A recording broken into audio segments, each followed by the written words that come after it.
जय हिंद दोस्तों। आज की इस वीडियो में हम आपको बताने वाले हैं, यदि आप कक्षा 10वीं या इंटर में तैयारी कर रहे हैं तो आपके एग्ज़ाम में एक प्रश्न ज़रूर आता है कि अपने पिता के पास पत्र लिखें या अपने मित्र के पास एक पत्र लिखें जिसमें कुछ भी काम के लिए आवश्यकता हो। और वो जो प्रश्न पूछता है वो काफ़ी बड़े नंबर में होता है, या तो 5 नंबर में होता है या तो फिर 6 नंबर में होता है। तो इस वीडियो को आप पूरा दिखाइए, क्योंकि मैंने यूट्यूब पर देखा है कि कई टीचर बनाकर या कोई भी वीडियो डाला हुआ है लेकिन समझा कर नहीं बताया है, और इसके चक्कर में स्टूडेंट कंफ्यूज रहते हैं कि पहले हम क्या लिखें कि नहीं लिखें। इस वीडियो को आप पूरा देखिए, आप पूरा का पूरा समझेंगे। चाहे एग्जाम में क्वेश्चन किसी भी बारे में पूछेंगे तो आप इसी तरह लिखेंगे तो आपका पूरा का पूरा नंबर देगा। तो वीडियो को पूरा जरूर देखना, मैं आपसे रिक्वेस्ट कर रहा हूं। सबसे पहले आपको यहाँ पर देखिए क्वेश्चन लिखा है कि पिता के पास पत्र लिखिए। मैं आपको समझाने के लिए लिखा हूं। सबसे पहले आप ऊपर में लिखेंगे, आप अपने एड्रेस लिखेंगे, ठीक है। शॉर्टकट में लिखना है, पूरा एड्रेस नहीं लिखना, जैसे कि पुलिस स्टेशन, पोस्ट ऑफिस, पूरा नहीं लिखना है।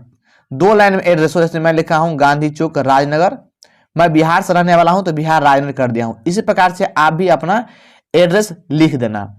उसके बाद यहां पर देख सकते हैं मैंने अपना दिनांक भी लिख दिया हूं।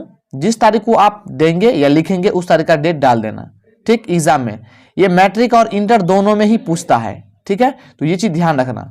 सबसे पहले ध्यान रखिएगा, अगर पिताजी के बारे में कह रहा है तो यहां पर लिखेंगे आप पूज्य पिताजी।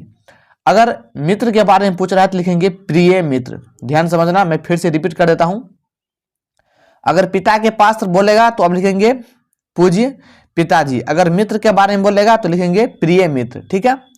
मैं पिताजी के बारे में लिखा हूं तो मैं आप यहां पर लिखा हूं चरण कमल में सादर प्रणाम। आप ये हेडिंग जरूर लिखना, ये आपको लिखना जरूरी ही है, ठीक है। ये लिखने की आवश्यकता ही होगा आपको, ठीक है। कंपलसरी है, लिखना ही पड़ेगा आपको, चरण कमल में सादर प्रणाम, ठीक है। उसके बाद यहां पर लिखेंगे मैं यहां पर कुशल पूर्वक हूं, ठीक है। आशा करता हूं आप, यानी पिताजी को हम कह रहे हैं, और माताजी और पूरे परिवार, आप ये भी लिख सकते हैं। मैं परिवार लिखा हूं, परिवार सहित कुशल होंगे। देखिए इसमें शब्द आगा पीछा हो सकता है तो गलत नहीं होगा, वो सही होगा, कंफ्यूज मत होइएगा। इस समय मेरी पढ़ाई बहुत ही अच्छी चल रही है, ठीक है। मेरी जो मैं लिख रहा हूं, जैसे लिखेंगे आप लोग भी।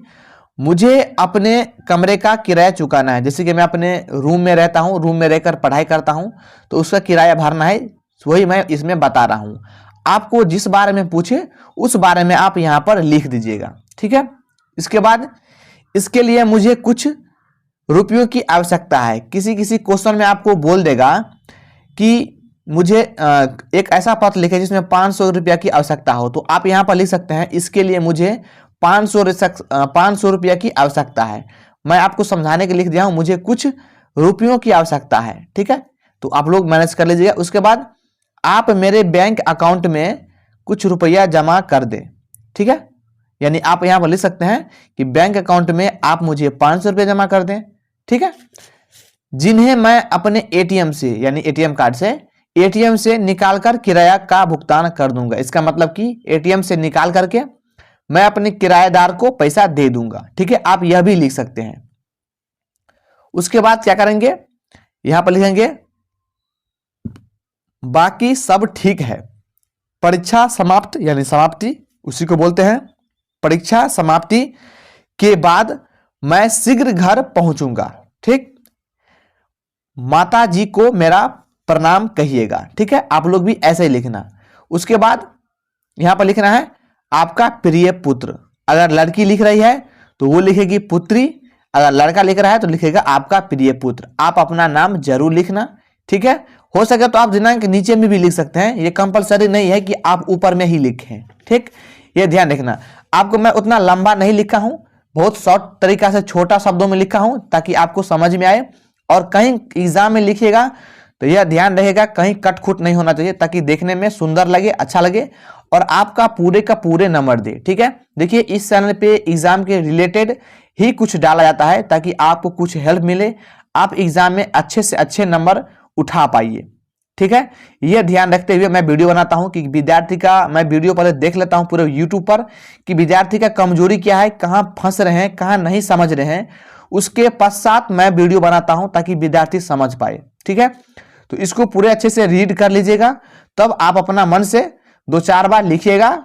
ठीक है, शब्द आगा पीछा हो सकता है, अपने हिसाब से आप लोग ट्राई करिएगा, तो आप लोग एग्जाम में अच्छे नंबर से ला सकते हैं। वीडियो आपके लिए कितना आवश्यकता है, कितना अच्छा है, लाभदायक है, तो हमें कमेंट में जरूर बताना। और वीडियो अच्छा लगा हो तो लाइक जरूर करना और कमेंट में जरूर करना। ठीक है, मिलते हैं अगले वीडियो में, तब तक जय हिंद, वंदे।